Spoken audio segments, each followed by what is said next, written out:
אני אמיר כהן, למדתי במכינה עיצוב תלת מימד, בשביל להתקבל לעיצוב תעשייתי. אתה באיזשהו מוד של ספיגה ואתה מצליח לראות דברים אחרים, להיות פתוח למקומות שונים. היו קורסים של רישום, היו אופציות של בחירה לעבודה עם חומרים אחרים. זאת אומרת, היה המון זמן להתנסות בכיוונים שונים שלא ספציפית באת אליהם. אחד המרצים זרק לי, תנסה לחשוב אולי גם על קרמיקה וזכוכית.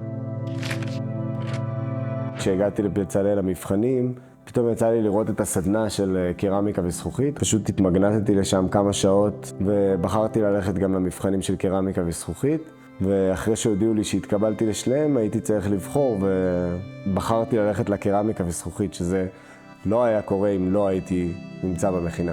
היום אני מבין שהזריקה הקטנה הזאת, זה מה שחדיר לי את זה לשם.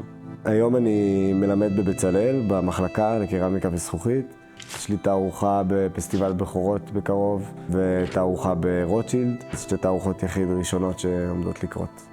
למכינה לא היה חשוב שאני אעבור את המבחן הספציפי הזה. אני חושב שמה שיותר היה דגש, זה שאני אעבור ואני ארגיש שזה משהו שמתאים לי.